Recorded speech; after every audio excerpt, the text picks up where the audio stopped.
অবৈধ আওয়ামী লীগের আমলে যে প্লট বাণিজ্য হয়েছে এটা সম্পূর্ণ অবৈধ এবং বেআইনি। এই বেআইনি প্লট বাণিজ্য আমরা হতে দেব না। যদি কেউ জোর করে এই প্লট বাণিজ্য করতে যায়, আমরা আপামর জনগণ এটাকে রুখে দেবো এবং দাঁত ভাঙা জবাব দেবো ইনশাল্লাহ।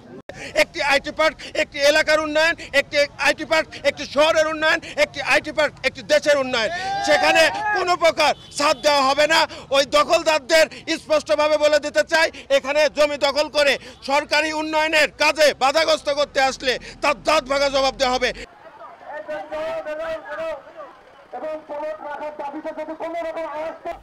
হাজারো তরুণের স্বপ্নের আইটি পার্কের স্থানে আবাসন নির্মাণ কাজ বন্ধ করল সেই তরুণেরাই।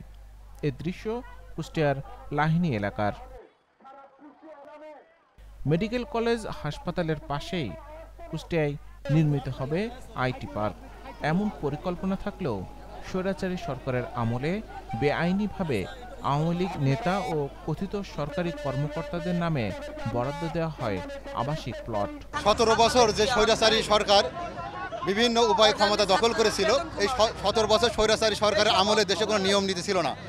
টানা সেই স্বৈরাচারী হাসিনার আমলে যেভাবে স্বজনপ্রীতি হয়েছে, ঠিক একই কায়দায় এই একই স্বজনপ্রীতিকে লক্ষ্য করে একটি কুচক্রী মহল আওয়ামী লীগের আমলে এই মেডিকেল কলেজ হাসপাতালের জায়গাটাকে বিভিন্ন ব্যক্তির নামে, যারা ফিনান্সিয়ালভাবে খুবই ভালো, যাদের শহরে একাধিক বাড়ি রয়েছে, তাদেরকে এই স্বজনপ্রীতির মাধ্যমে প্লটগুলো দেওয়া হয়েছে।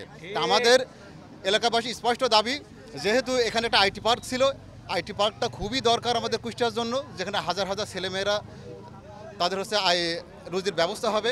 তো এই আইটি পার্কটা ভেঙে কখনোই আইটি পার্কের বিকল্প এবং মেডিকেলের সম্প্রসারণের বিকল্প কখনোই এই প্লট হতে পারে না। তাই যে প্লট বাণিজ্য হয়েছে আওয়ামী লীগের আমলে, অবৈধ আওয়ামী লীগের আমলে যে প্লট বাণিজ্য হয়েছে এটা সম্পূর্ণ অবৈধ এবং বেআইনি। এই বেআইনি প্লট বাণিজ্য আমরা হতে দেব না। যদি কেউ জোর করে এই প্লট বাণিজ্য করতে যায়, আমরা আপামর জনগণ এটাকে রুখে দেবো এবং দাঁত ভাঙা জবাব দেবো ইনশাল্লাহ। নির্ধারিত স্থানে আইটি পার্ক নির্মাণের দাবিতে সড়কে নামে শিক্ষার্থী সহ নানা শ্রেণী পেশার মানুষ। তাদের হাতে ছিল নানা স্লোগান লেখা প্ল্যাকার্ড, ব্যানার আর কণ্ঠে তীব্র প্রতিবাদ। মডার্ন ওয়ার্ল্ডের সাথে আমাদের যদি keep pace with the changing world, অর্থাৎ পৃথিবীর সাথে যদি তাল মিলিয়ে চলতে হয়, সেই জন্য আমি মনে করব অবশ্যই এই আইটি পার্কটা দরকার। আর এই আইটি পার্কের জন্য বিশেষ করে আমাদের এই প্রতিষ্ঠানেরই বিভিন্ন শিক্ষার্থী যারা এখন স্টুডেন্ট বা কেউ বেকার বা বিভিন্ন কর্মসংস্থানও আছে, অনেক স্টুডেন্ট বেকারও আছে, তাদের চাওয়ার সাথে আমি প্রতিষ্ঠান প্রধান হিসাবে তাদের সাথে এই চাওয়ায় আমারও একাত্মতা প্রকাশ করছি যে তাদের বেকারত্ব ঘুচুক এবং এই পৃথিবীর সাথে যেন আমাদের বাংলাদেশও তাল মিলিয়ে চলতে পারে। এই আমার মেনলি কথা। ওদের সাথে একাত্মতা এটাই যে বেকারত্ব দূরীকরণের জন্য তারা যে আন্দোলন করছে আইটি পার্কের জন্য, এটা আমি সহমত পোষণ করছি। অবশ্যই আইটি পার্কটা এই স্থানে দরকার। আমাদের কুষ্টিয়া অনেক দিনকার আশা, মনের আশা, দাবি যে আইটি পার্ক এখানে হবে।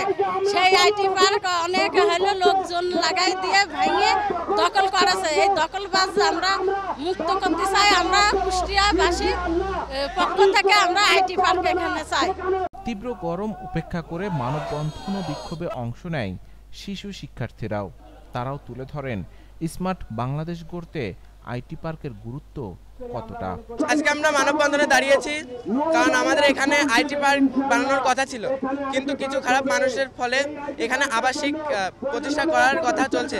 কিন্তু আমরা চাই এখানে আইটি পার্ক প্রতিষ্ঠা হোক, কারণ আইটি পার্ক যদি প্রতিষ্ঠা হয় তবে আমাদের স্কুল থেকে বা এখানকার শিক্ষা প্রাঙ্গণের অনেক মানুষ অনেক কিছু শিখতে পারবে। কারণ এই এলাকাটা খুব একটা ভালো নয়, এখানে মাদক আসক্তি থেকে শুরু করে অনেক আসক্তি আছে। যদি আইটি পার্ক হয় তাহলে বেকারত্ব কমবে এবং অনেক মানুষ জব পাবে। এটা আমরা চাই যে আইটি পার্ক হয়। আইটি পার্ক থাকলেই নতুন বাংলাদেশ যা চাচ্ছে যে 45 সালের মধ্যেই নতুন বাংলাদেশ তৈরি করবে। তো আইটি পার্ক হলে এটা আমরা এক ধাপ এগিয়ে যাব, নতুন বিশ্বে পা রাখতে পারবো। আইটি সেক্টরে টেকনোলজিক্যাল জিনিস শিখতে পারবো আমরা নতুন কিছু। মূল উদ্দেশ্য হচ্ছে আমরা আইটি পার্কটি ফিরে চাই। এই আইটি পার্কটির জায়গায় এই জায়গাটা নিয়ে অনেক খারাপ কাজ চলছে, আবাসিক এলাকা হতে যাচ্ছে, কিন্তু আমরা এটা চাই না। এটা হলে অনেক বিশ্রী একটা পরিবেশ তৈরি হবে এই লাহিনী এখানে। এই জন্য আমরা এই আইটি পার্কটা চাই যে এখানে গেলে আমরা ওখানে যাইতে পারবো, আমরা ওখানে যে টাইম স্পেন্ড করতে পারবো। এ সময় বিক্ষোভকারীরা বলেন, আইটি পার্ক প্রতিষ্ঠিত হলে কর্মসংস্থান হবে বহু তরুণের, প্রযুক্তি খাতে গড়ে উঠবে দক্ষ জনশক্তি। আমাদের বাংলাদেশ নতুন বাংলাদেশ। এই নতুন বাংলাদেশে সে আওয়ামী লীগের ফ্যাসিবাদ আমলের যে দুর্নীতিকর কার্যক্রম ছিল সেইগুলো থেকে বেরিয়ে আসতে হবে। তারই ধারাবাহিকতা এখানে ছাত্র জনতা এলাকাবাসীর উন্নয়ন, এলাকার উন্নয়নের জন্য আজকে দাঁড়িয়েছে। আমার লজ্জা হয় যে এখনও স্বাধীন হওয়ার প্রায় 1 বছর পুষতে গেল, এখনও আমাদেরকে এইসব উন্নয়নের জন্য আমাদের মানববন্ধন করতে হচ্ছে, আমাদের গলাবাজি করতে হচ্ছে। কেন এতদিন সমাধান হলো না, এটাই আমাদের মুখ্য বিষয়। আর আমাদের অনেক প্রশ্ন আসে যে যদি এই দখল বাণিজ্য আমরা উৎখাত না করতে পারি তাহলে আমাদের করণীয় কি? করণীয় স্পষ্ট, এখানে একটি ইট গাঁথতে দেওয়া হবে না, একটি দখল করতে দেওয়া হবে না।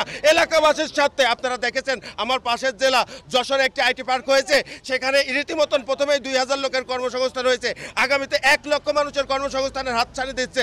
একটি আইটি পার্ক একটি এলাকার উন্নয়ন, একটি আইটি পার্ক একটি শহরের উন্নয়ন, একটি আইটি পার্ক একটি দেশের উন্নয়ন। সেখানে কোনো প্রকার ছাড় দেওয়া হবে না। ওই দখলদারদের স্পষ্টভাবে বলে দিতে চাই, এখানে জমি দখল করে সরকারি উন্নয়নের কাজে বাধাগ্রস্ত করতে আসলে তার দাঁত ভাঙা জবাব দেওয়া হবে, ইনশাল্লাহ দাঁত ভাঙা জবাব দেওয়া হবে। দ্রুত প্লট বাতিল করে সেখানে আইটি পার্ক নির্মাণ শুরু হবে, এমনটাই প্রত্যাশা কুষ্টিয়াবাসীর।